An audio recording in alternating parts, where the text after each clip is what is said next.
नमस्कार साथियों, real education channel में एक बार फिर से आप सभी का स्वागत है। तो जैसा कि आप सभी को पता है कि एनसीईआरटी शासन संग्रह में भारतीय राज्य व्यवस्था हम लोग पढ़ रहे हैं, तो आइए उसी के अंतर्गत हम लोग पढ़ते हैं वित्त आयोग की के बारे में। वित्त आयोग की संरचना कुछ इस प्रकार है। वित्त आयोग के जो अध्यक्ष होते हैं, सार्वजनिक कार्यों का अनुभव रखने वाले व्यक्ति होते हैं। वित्त आयोग के जो सदस्य होते हैं, उच्च न्यायालय के न्यायाधीश की योग्यता रखने वाले व्यक्ति होते हैं। सदस्य 4 सदस्यीय समिति होती है। इसमें एक सदस्य होता है जो कि उच्च न्यायालय के न्यायाधीश की योग्यता रखने वाले व्यक्ति, और दूसरे सदस्य सरकार के वित्त एवं लेखाओं का ज्ञान रखने वाला व्यक्ति, वित्तीय एवं प्रशासनिक मामलों का अनुभव रखने वाला व्यक्ति और आर्थिक मामलों का विशेषज्ञ रखने वाले व्यक्ति वित्त आयोग के अध्यक्ष बनाए जाते हैं। वित्त आयोग द्वारा की गई सिफारिशों को संसद सदन के समक्ष राष्ट्रपति रखवाता है। भारत में वित्त आयोग का गठन अनुच्छेद 280 के अंतर्गत किया गया है। वित्त आयोग का कार्यकाल 5 वर्ष का होता है। वित्त आयोग में अध्यक्ष के अतिरिक्त कुल 4 सदस्य होते हैं। अभी 16वें वित्त आयोग के अध्यक्ष जो है अरविंद पनगढ़िया है। 15वें वित्त आयोग के अध्यक्ष जो थे NK सिंह थे, जो 25 तक इनका कार्यकाल है, 2025 तक। इनके बाद अरविंद पनगढ़िया बनेंगे 16वें वित्त आयोग के अध्यक्ष। पहले वित्त आयोग के अध्यक्ष KC नियोगी थे 1952 से 57 के बीच। दूसरे वित्त आयोग के अध्यक्ष के संथानम थे। भारत में केंद्र राज्य के मध्य वित्तीय संबंध वित्त आयोग की संस्तुति से निर्धारित होते हैं। वित्त आयोग का मुख्य कार्य केंद्रीय करों में राज्यों के भाग तथा केंद्र द्वारा राज्यों के लिए दी जाने वाली वित्तीय सहायता को निर्धारित करना है। केंद्र एवं राज्य के मध्य वित्तीय विवादों के समाधान वित्त आयोग की संस्था के द्वारा निर्धारित होता है। केंद्र की समेकित निधि से राज्यों को राजस्व की सहायता हेतु अनुदान देने वाले सिद्धांतों की अनुशंसा वित्त आयोग करता है। सामान्य रूप से भारत में प्रति 5 वर्ष बाद वित्त आयोग की नियुक्ति केंद्रीय अनुदान और संघ के राजस्व में राज्यों का अंश निर्धारित करने के लिए की जाती है। भारत की संचित निधि में से राज्यों के राजस्व में सहायता अनुदान को वित्त आयोग भी नियमित करता है। भारत में प्रथम वित्त आयोग का गठन 1951 में किया गया था। इसके अध्यक्ष KC नियोगी थे और वर्तमान में वित्त आयोग के अध्यक्ष अरविंद पनगढ़िया है, 16वें वित्त आयोग के अध्यक्ष। आइए नीति आयोग को देखते हैं। योजना आयोग की स्थापना 15 मार्च 1950 को हुई थी। योजना आयोग के जो अध्यक्ष होते हैं वो प्रधानमंत्री होते हैं। तो इस तरह इसके प्रथम अध्यक्ष पंडित जवाहरलाल नेहरू थे। योजना आयोग की स्थापना संघीय मंत्री परिषद द्वारा एक विशेष प्रस्ताव पारित करके की गई थी। नीति आयोग गैर संवैधानिक निकाय है। 1 जनवरी 2015 को योजना आयोग के स्थान पर नीति आयोग का गठन किया गया। नीति आयोग के अध्यक्ष भी प्रधानमंत्री होते हैं। आइए नीति आयोग की संरचना स्ट्रक्चर के बारे में देखा जाए। इसके जो अध्यक्ष होते हैं भारत के प्रधानमंत्री होते हैं। गवर्निंग काउंसिल में सभी राज्यों के मुख्यमंत्री और संघ राज्य क्षेत्रों के उपराज्यपाल शामिल होते हैं। विशेष आमंत्रित सदस्य विभिन्न क्षेत्रों के विशेषज्ञ जो प्रधानमंत्री नामित कर दे वो होते हैं। उपाध्यक्ष प्रधानमंत्री के द्वारा नियुक्त किए गए व्यक्ति होते हैं। सदस्य पूर्णकालिक होते हैं। अंशकालिक सदस्य अग्रणी विश्वविद्यालय, शोध संस्थानों और अन्य सुसंगत संस्थाओं से अधिकतम 2 पदेन सदस्य होते हैं। केंद्रीय मंत्रिपरिषद से अधिकतम 4 सदस्य प्रधानमंत्री के द्वारा नामित किए जाते हैं। मुख्य कार्यकारी अधिकारी भारत सरकार के सचिव स्तर का अधिकारी निश्चित कार्यकाल हेतु प्रधानमंत्री द्वारा नियुक्त होते हैं। सचिवालय आवश्यकता के अनुसार इसकी स्थापना की जाती है। विशिष्ट मुद्दे और ऐसे आकस्मिक मामले जिनका संबंध एक से अधिक राज्य या क्षेत्र से हो को देखने के लिए क्षेत्रीय परिषद, ये परिषदें विशिष्ट कार्यकाल के लिए बनाई जाती हैं। राष्ट्रीय विकास परिषद NDC, नेशनल डेवलपमेंट काउंसिल, की स्थापना अगस्त 1954 में की गई थी। राष्ट्रीय विकास परिषद के अध्यक्ष भारत के प्रधानमंत्री होते हैं। नीति आयोग के उपाध्यक्ष को भारत सरकार के कैबिनेट मंत्री के समान वरीयता क्रम का दर्जा प्रदान किया गया है। नीति आयोग का full form national institution for transforming India, NITI, national institution for transforming India, राष्ट्रीय भारत परिवर्तन संस्था। निर्माण इसका 1 जनवरी 2015 को किया गया। पूर्ववर्ती योजना आयोग, पुराना नाम अधिकारी क्षेत्र भारत सरकार, मुख्यालय नई दिल्ली, अध्यक्ष जो होते हैं इसके प्रधानमंत्री होते हैं। वर्तमान में इसके उपाध्यक्ष सुमन कुमार बैरी हैं। वेबसाइट नीति.gov.in, वर्तमान में इसके उपाध्यक्ष, एक बार और सुन लीजिएगा, सुमन कुमार बैरी हैं। नीति आयोग तथा राज्य सरकारों के मध्य समन्वयकर्ता का कार्य राष्ट्रीय विकास परिषद करता है।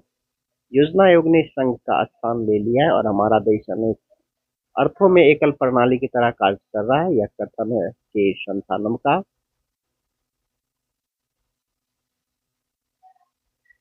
नीति आयोग का उद्देश्य आर्थिक नियोजन तथा नीति निर्माण से राष्ट्रीय सुरक्षा को सुनिश्चित। वर्तमान में नीति आयोग के CEO VVR सुब्रमण्यम है। तो अध्यक्ष नरेंद्र मोदी, उपाध्यक्ष सुमन कुमार बैरी और CEO VVR सुब्रमण्यम। नीति आयोग का उद्देश्य आर्थिक नियोजन और नीति निर्धारण से राष्ट्रीय सुरक्षा को सुनिश्चित बनाए। आइए निर्वाचन आयोग को हम लोग देखते हैं। राष्ट्रीय दल को राष्ट्रीय या क्षेत्रीय दल की मान्यता देने का अधिकार चुनाव आयोग को प्राप्त है। भारत के मुख्य चुनाव आयोग की सदा अवधि जो होती है वह 6 वर्ष या 65 वर्ष की आयु जो भी पहले हो। वर्तमान में मुख्य चुनाव आयुक्त राजीव कुमार है। भारत के मुख्य चुनाव आयुक्त को राष्ट्रपति के द्वारा नियुक्त किया जाता है। आइए निर्वाचन से संबंधित जो प्रमुख अनुच्छेद है उसको देखते हैं। अनुच्छेद 324, चुनाव कार्य के अधीक्षण, निर्देशन तथा नियंत्रण की शक्ति चुनाव आयोग में निहित है।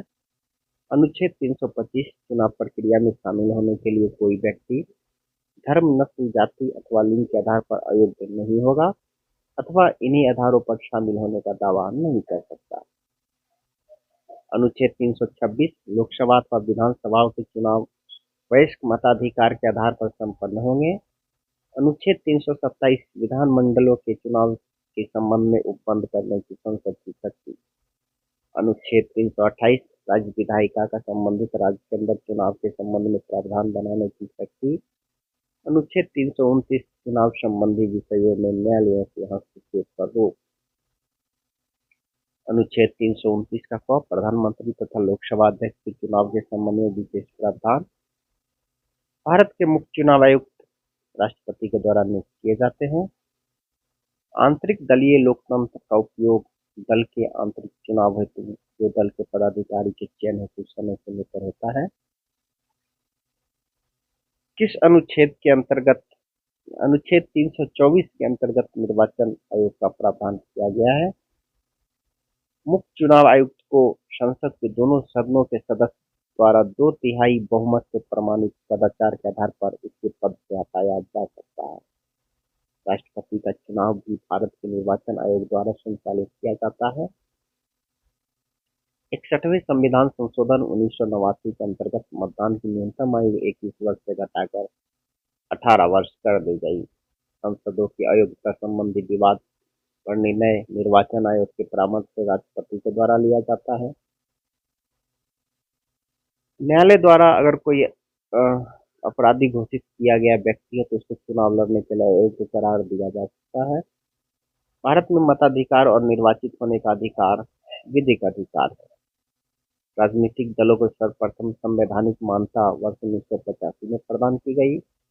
अनुपातिक प्रतिनिधित्व की आवश्यकता जहाँ द्विदलीय प्रणाली प्रचलित है वहाँ नहीं है। दिनेश गोस्वामी समिति का संबंध लोकसभा के चुनाव में सरकारी विलियम से है। किसी भी राजनीतिक दल को मुख्य विपक्षी दल की मान्यता प्राप्त करनी होती, उसके पास सदन में कम से कम 10% सदस्य होने चाहिए। निर्वाचन आयोग को वर्ष 1989 एवं 1993 में 3 सदस्यीय आयोग बनाया गया। दल बदल निरोधक अधिनियम 15 फरवरी 1985 को पारित किया गया। निर्वाचन प्रक्रिया का आरंभ राष्ट्रपति द्वारा जारी की गई अधिसूचना से होता है। संसद तथा राज्य विधानमंडलों के चुनाव का संचालन निर्वाचन आयोग द्वारा किए जाते हैं। आइए अब कुछ प्रमुख आयोग के बारे में देखते हैं। राष्ट्रीय मानवाधिकार आयोग अधिनियम 1993 के अनुसार किसी भी भारत के सेवानिवृत्त मुख्य न्यायाधीश को इसका अध्यक्ष बनाया जा सकता है। वर्तमान में राष्ट्रीय मानवाधिकार आयोग के अध्यक्ष अरुण कुमार मिश्रा हैं। भारत में प्रथम लोक सेवा आयोग की स्थापना गवर्नमेंट ऑफ इंडिया एक्ट 1919 के अधिनियम के द्वारा की गई थी। राज्य लोक सेवा आयोग के सदस्यों की नियुक्ति राज्यपाल द्वारा की जाती है। भारतीय प्रशासनिक सेवा और भारतीय पुलिस सेवा को समाप्त करने की सिफारिश राजमन्नार आयोग के द्वारा किया गया था। संघ लोक सेवा आयोग की प्रथम महिला अध्यक्ष रोज मिलियन मैथ्यू थी। मानवाधिकार आयोग एक गैर संवैधानिक निकाय है। भारत में प्रथम लोकपाल की नियुक्ति 23 मार्च 2019 को राष्ट्रपति द्वारा सर्वोच्च न्यायालय के सेवानिवृत्त न्यायाधीश पिनाकी चंद्र घोष को भारत का प्रथम लोकपाल नियुक्त। अजय मणिकराव खानविलकर वर्तमान में भारत के लोकपाल के अध्यक्ष है। इनका चयन प्रधानमंत्री की अध्यक्षता वाली एक चयन समिति के द्वारा किया गया है, जिसमें सर्वोच्च न्यायालय के मुख्य न्यायाधीश, लोकसभा अध्यक्ष तथा एक प्रख्यात न्यायविद शामिल थे।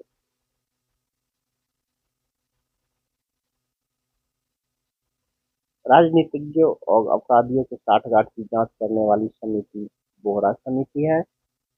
भारत में लोकपाल एवं लोकायुक्त की स्थापना का सुझाव प्रशासनिक सुधार आयोग ने दिया था। संसद में प्रथम लोकपाल विधेयक वर्ष 1968 में पारित किया गया। संचित निधि को समेकित निधि के नाम से भी जाना जाता है। भारत के संविधान के अनुच्छेद 317 में लोक सेवा आयोग के सदस्य को हटाया जा सकता है। किसी राज्य का लोकायुक्त अपना प्रतिवेदन राज्यपाल को प्रस्तुत करता है। राज्य मानवाधिकार आयोग का अध्यक्ष उच्च न्यायालय का सेवानिवृत्त मुख्य न्यायाधीश होता है। उत्तर प्रदेश लोक सेवा आयोग के व्यय राज्य की संचित निधि पर भारित होता है। लोक सेवा आयोग में एक अध्यक्ष के अतिरिक्त 10 अन्य सदस्य होते हैं। वर्ष 1926 में ली आयोग की अनुशंसा पर प्रथम लोक सेवा आयोग की गठन किया गया था। आइए राष्ट्रीय मानवाधिकार आयोग की संरचना के बारे में जानते हैं। जो अध्यक्ष होते हैं वो उच्चतम न्यायालय या सेवानिवृत्त मुख्य न्यायाधीश या फिर उच्चतम न्यायालय का सेवानिवृत्त न्यायाधीश इसके अध्यक्ष होते हैं। सदस्य जो इनके होते हैं उच्चतम न्यायालय का कार्यरत या सेवानिवृत्त न्यायाधीश, उच्चतम न्यायालय का कार्यरत और सेवानिवृत्त मुख्य न्यायाधीश, मानवाधिकार से संबंधित कार्य का अनुभव अथवा विशेष जानकारी वाले 2 लोग। इसके जो पदेन सदस्य होते हैं राष्ट्रीय अल्पसंख्यक आयोग का अध्यक्ष, राष्ट्रीय अनुसूचित जाति आयोग का अध्यक्ष, राष्ट्रीय अनुसूचित जनजाति आयोग का अध्यक्ष, राष्ट्रीय महिला आयोग का अध्यक्ष, पिछड़ा वर्ग आयोग का अध्यक्ष, विकलांग व्यक्तियों के मुख्य आयुक्त, राष्ट्रीय बाल अधिकार सुरक्षा आयोग के मुख्य आयुक्त। लोकपाल संस्था में अध्यक्ष के अतिरिक्त 8 अन्य सदस्यों की नियुक्ति होती है, जिनका कार्यकाल 5 वर्ष का होता है। आइए राजभाषा से संबंधित को देखा जाए। भारतीय संविधान के अनुच्छेद 344 के अंतर्गत प्रथम राजभाषा आयोग का गठन हुआ था 1955 में, जिसकी अध्यक्षता पीजी खरे ने की थी। पीजी खरे की अध्यक्षता में 1955 में अनुच्छेद 344 के अंतर्गत प्रथम राजभाषा आयोग का गठन किया गया था। 8वीं अनुसूची में 4 भाषाएं 2003 में संविधान संशोधन के अंतर्गत जोड़ी गई, जिससे कुल भाषाओं की संख्या 22 हो गई। 92 संविधान संशोधन के अनुसार ये जोड़ा गया था। वर्ष 2003 में 4 भाषा। 8वीं अनुसूची में भाषा है 22 भाषा: असमिया, बांग्ला, गुजराती, हिंदी, कन्नड़, कश्मीरी, कोंकणी, मलयालम, मणिपुरी, मराठी, नेपाली, उड़िया, पंजाबी, संस्कृत, सिंधी, तमिल, तेलुगु, उर्दू, डोगरी, बोडो, मैथिली और संथाली। संविधान के अनुच्छेद 350 के अंतर्गत प्रत्येक राज्य में भाषाई अल्पसंख्यक वर्ग के बच्चों को उनकी मातृभाषा में प्राथमिक स्तर पर शिक्षा उपलब्ध कराने की व्यवस्था है। मैथिली भाषा को 8वीं अनुसूची के अंतर्गत वर्ष 2003 में शामिल किया गया। 71वें संविधान संशोधन द्वारा वर्ष 1992 में से संविधान की 8वीं अनुसूची में नेपाली, कोंकणी एवं मणिपुरी भाषाएं जोड़ी गई। उत्तराखंड की द्वितीय राजभाषा संस्कृत है। राष्ट्रीय संस्कृत विद्यापीठ तिरुपति, आंध्र प्रदेश में स्थित है। अब तक 6 भाषाओं को शास्त्रीय भाषा का दर्जा प्राप्त हो चुका है। तमिल, तेलुगु, मलयालम, संस्कृत, कन्नड़, उड़िया 6 भाषा है शास्त्रीय भाषा का दर्जा प्राप्त। तमिल, तेलुगु, मलयालम, संस्कृत, कन्नड़, उड़िया। राजभाषा से संबंधित जो प्रमुख अनुच्छेद हैं: अनुच्छेद 343 संघ की राजभाषा, अनुच्छेद 344 राजभाषा पर संसदीय आयोग समिति, क्षेत्रीय भाषाएं, अनुच्छेद 345 राज्य की राजभाषा अथवा राजभाषाएं, अनुच्छेद 346 एक राज्य से दूसरे राज्य अथवा एक राज्य से संघ के बीच संवाद के लिए राजभाषा, अनुच्छेद 347 किसी राज्य की जनसंख्या के एक समूह द्वारा बोली जाने वाली भाषा में संबंधित प्रावधान, अनुच्छेद 348 सर्वोच्च न्यायालय तथा उच्च न्यायालयों में साथ ही अधिनियमों एवं विधेयकों में प्रयोग की जाने वाली भाषा, अनुच्छेद 349 भाषा संबंधित कुछ नियम, अनुच्छेद 350 का प्राथमिक स्तर पर मातृभाषा में शिक्षण के लिए सुविधाएं, अनुच्छेद 351 हिंदी भाषा के विकास के लिए भी निर्देश। वर्ष 1957 में प्रथम राजभाषा संयुक्त समिति के अध्यक्ष पंडित जीबी पंत गोविंद बल्लभ पंत थे। भारत की राजकीय भाषा संबंधी प्रावधान का संशोधन संसद में कम से कम 2/3 बहुमत से हो सकता है। हिंदी भाषा को 8वीं अनुसूची में 21वें संविधान संशोधन 1967 में जोड़ा गया। संविधान की 8वीं अनुसूची में सम्मिलित भाषाओं में सबसे ज्यादा दूसरी सर्वाधिक बोले जाने वाली भाषा बंगाली है। मैथिली, संथाली, बोडो, डोगरी 4 भाषाओं को 92 संविधान संशोधन 2003 में जोड़ा गया था। आइए साथियों, आगे देखा जाए पंचायती राज एवं नगर पालिकाएं। पंचायती राज राज्य सूची का विषय है। संविधान के 73वें संशोधन द्वारा पंचायतों को 11वीं अनुसूची में वर्णित है। पंचायत चुनाव कराने हेतु निर्णय राज्य सरकार के द्वारा लिया जाता है। भारतीय संविधान की 11वीं अनुसूची में पंचायतों के लिए कुल 29 विषय निर्धारित किए गए हैं। 73वें संविधान संशोधन के द्वारा पंचायती राज संस्थाओं को संवैधानिक स्तर प्राप्त हुआ था। पंचायत चुनाव प्रत्येक 5 वर्षों के अंतराल पर होते हैं। अनुच्छेद 343 के अंतर्गत पंचायतों को संवैधानिक दर्जा प्रदान किया गया है। राष्ट्रीय पंचायती राज दिवस 24 अप्रैल को मनाया जाता है। भारत में सर्वप्रथम पंचायती राज प्रणाली का शुभ आरंभ 2 अक्टूबर 1959 ईस्वी को राजस्थान के नागौर जिले में हुई थी। त्रिस्तरीय पंचायती राज प्रणाली स्थापित करने की अनुशंसा सर्वप्रथम बलवंत राय मेहता समिति के द्वारा की गई थी। अशोक मेहता समिति ने पंचायती राज के लिए द्विस्तरीय संस्कृति की थी। पंचायतें एवं नगर पालिकाओं के संबंध में भारतीय संविधान में 1993 में प्रावधान किया गया था। पंचायती राज को भारत संविधान के 73वें संशोधन के द्वारा स्वशासन की इकाई के रूप में संगठित किया गया।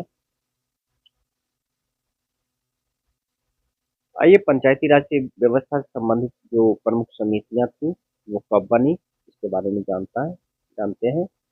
बलवंत राय मेहता समिति 1957 ईस्वी, अशोक मेहता समिति 1977 ईस्वी, जीवी के राय समिति 1985 ईस्वी, एल एम सिंघवी समिति 1986 ईस्वी, संथानम समिति 1962 ईस्वी, सादिक अली समिति 1964 ईस्वी।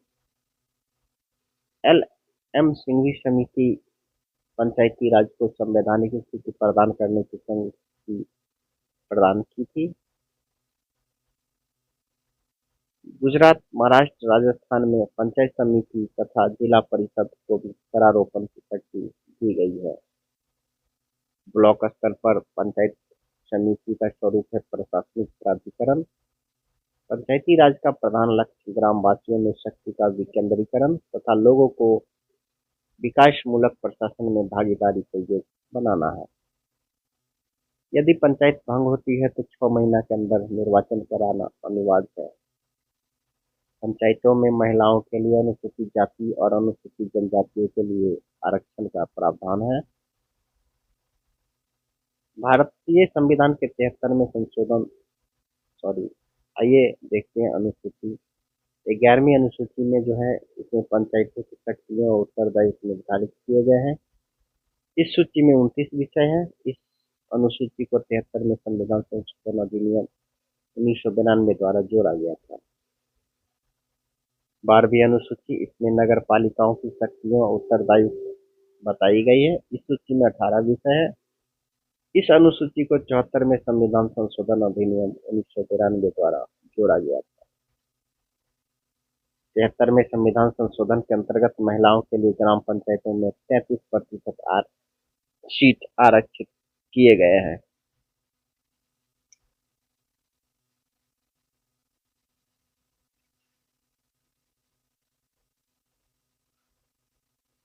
एक स्तरीय विभिन्न राज्यों में जो पंचायती राज संस्थाएं हैं जैसे बिहार, उत्तर प्रदेश, महाराष्ट्र, आंध्र प्रदेश, हिमाचल प्रदेश, पंजाब, गुजरात, तमिलनाडु, राजस्थान में त्रिस्तरीय पंचायती राज संस्थाएं हैं जैसे ग्राम पंचायत, पंचायत समिति और जिला परिषद। सिर्फ ग्राम पंचायत केरल, जम्मू कश्मीर, त्रिपुरा, मणिपुर, सिक्किम जहाँ एक स्तरीय 2 स्तरीय ग्राम पंचायत और पंचायत समिति असम, उड़ीसा, मध्य प्रदेश, कर्नाटक और हरियाणा में है। गुजरात को त्रिस्तरीय पंचायत संस्थाएं ग्राम पंचायत, तालुका समिति तथा जिला परिषद है। मेघालय, मिजोरम और नागालैंड में पंचायतों का गठन नहीं किया गया है। इन राज्यों में एक स्तरीय जनजातीय परिषद कार्यरत है। अनपिछड़ा वर्ग को आरक्षण देने का प्रावधान करने के लिए राज्य विधानमंडल को शक्ति प्रदान की गई है। उत्तर प्रदेश में पंचायती राज संस्थाओं में महिलाओं के लिए आरक्षित सीटों की कुल संख्या कुल स्थानों की 1/3 है। 73वां संविधान संशोधन अधिनियम का उद्देश्य है देश में सशक्त एवं जीवंत पंचायती राज संस्थाओं की स्थापना करना। केरल में जो है पंचायती राज से संबंधित मामलों की सुनवाई के लिए पृथक अपीलीय न्यायाधिकरण का गठन किया गया है। अनुसूचित जनजातियों से परिपूर्ण किस राज्य में अनुसूचित जातियों हेतु आरक्षण का कोई प्रावधान नहीं है? अरुणाचल प्रदेश में। किस राज्य के राज्यपाल को उस विशेष राज्य की पंचायतों द्वारा विनियोजित हो सकने और करों और शुल्कों के निर्धारण के सिद्धांतों के विषय में संघ राज्य वित्त आयोग करता है। नगर पालिका 74वां संविधान संशोधन अधिनियम से संबंधित है। 73वां संविधान संशोधन स्वशासन की व्यवस्था को प्रोत्साहित करता है। राज्य वित्त आयोग का गठन अनुच्छेद 243 1 के अंतर्गत किया गया है। पंचायत समिति के सदस्य जनता द्वारा प्रत्यक्ष रूप से चुनाव पद्धति के द्वारा चुने जाते हैं। किसी भी बीपीएल परिवार का वयस्क सदस्य मनरेगा के अंतर्गत लाभ प्राप्त करने का पात्र होता है। महात्मा गांधी राष्ट्रीय मनरेगा में आयोजना बनाने, संपादन करने, क्रियान्वयन का उत्तरदायित्व ग्राम पंचायतों का है। आंध्र प्रदेश में अल्पसंख्यकों के लिए आरक्षण प्राप्त है पंचायत में।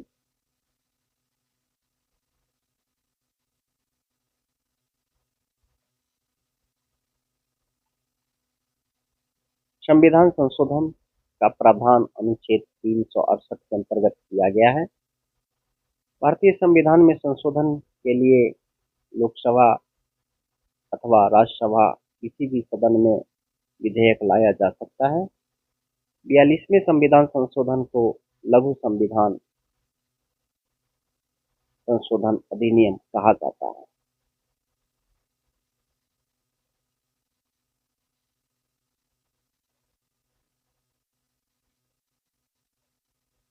दिल्ली राष्ट्रीय राजधानी क्षेत्र 69वें संविधान संशोधन द्वारा बना था।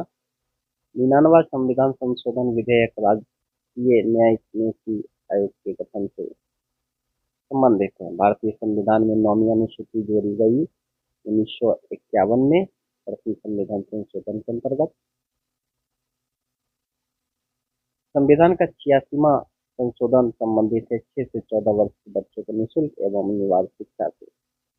विधानसभा तथा लोकसभा के निर्वाचित सदस्यों के दल बदल पर 52वें संविधान संशोधन द्वारा प्रतिबंध लगाया गया है। भारतीय संविधान का 79वां संशोधन संबंधित है लोकसभा और राज्य विधानसभा में अनुसूचित जाति और अनुसूचित जनजातियों के आरक्षण। वर्ष 1951 में प्रथम संविधान संशोधन संबंधित था कुछ राज्यों में किए गए कृषि और कृषि भूमि संबंधी विधियों के संरक्षण से। संसद के दोनों सदनों द्वारा अलग अलग विशेष बहुमत से किस विधेयक का पारित होना आवश्यक है? संविधान संशोधन विधेयक। सर्वोच्च न्यायालय ने गोलकनाथ बनाम पंजाब राज्य विवाद में सर्वप्रथम संसद की संविधान संशोधन शक्ति को सीमित किया। भारतीय संविधान के संशोधन में से किस संशोधन द्वारा केंद्रीय मंत्रिमंडल के आकार का लोकसभा के कुल सदस्य 15% तक सीमित कर दिया था? 91वां संविधान संशोधन।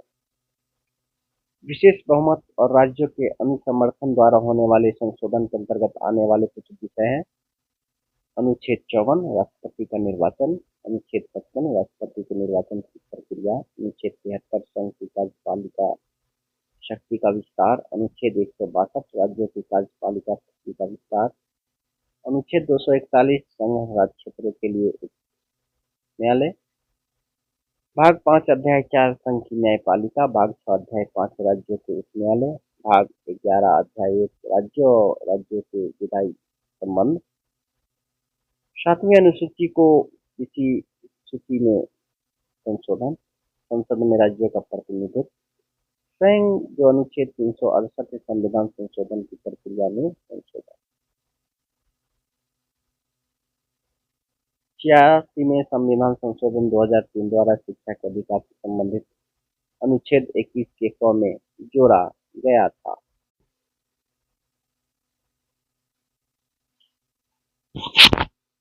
आइए साथियों कुछ मिसलेनियस विविध देखा जाए। भारतीय पॉलिटी से संबंधित, भारतीय राज्य व्यवस्था से संबंधित मिसलेनियस। राष्ट्रपति एवं उनका कार्यकाल डॉक्टर राजेंद्र प्रसाद, 26 जनवरी 1950 से 13 मई 1962 तक इनका कार्यकाल था। इनके संबंध में जो विशिष्ट तथ्य थे वे संविधान सभा के अध्यक्ष डॉक्टर राजेंद्र प्रसाद, डॉक्टर सर्वपल्ली राधाकृष्णन जिनका जीवन काल 1888 से 1975 तक था। डॉक्टर राजेंद्र प्रसाद का जीवन काल 1884 से 1963 तक था। डॉक्टर सर्वपल्ली राधाकृष्णन 13 मई 1962 से 13 मई 1967 तक राष्ट्रपति रहे। वे प्रथम उपराष्ट्रपति थे डॉक्टर सर्वपल्ली राधाकृष्णन। डॉक्टर जाकिर हुसैन जिनका जीवन काल 1897 से 1969 ईस्वी तक था। ये 13 मई 1967 से 3 मई 1969 तक राष्ट्रपति रहे और इनकी मृत्यु कार्यकाल में ही हो गई थी। बीबी गिरी 1884 में इनका जन्म हुआ। 1980 में इनका देहांत हो गया। ये कार्यवाहक राष्ट्रपति थे 3 मई 1969 से 20 जुलाई 1969 तक। मोहम्मद हिदायतुल्लाह 1905 में इनका जन्म हुआ। 1992 में इनकी मृत्यु हुई। ये भी कार्यपालक राष्ट्रपति थे। ये 20 जुलाई 1969 से 24 जुलाई 1969 तक राष्ट्रपति थे। वराहगिरी वेंकटगिरी 1884 से 1980, 24 अगस्त 1969 को ये राष्ट्रपति बने थे और 24 अगस्त 1974 तक रहे। इनके बारे में है कि ये स्वतंत्र रूप से जीते जाने वाले उम्मीदवार थे। फखरुद्दीन अली अहमद 1905 इनका जन्म हुआ। 1977 में इनकी मृत्यु हो गई। 24 अगस्त 1974 से 11 फरवरी 1977 तक ये राष्ट्रपति रहे। ये एक केंद्रीय मंत्री भी रह चुके थे, डीडी जत्ती, जो कि कार्यवाहक राष्ट्रपति थे। 11 फरवरी 1977 से 25 जुलाई 1977 तक ये राष्ट्रपति रहे। नीलम संजीव रेड्डी 1913 में इनका जन्म हुआ। 1996 में इनकी मृत्यु हो गई। 25 जुलाई 1977 से 25 जुलाई 1982 तक ये राष्ट्रपति रहे।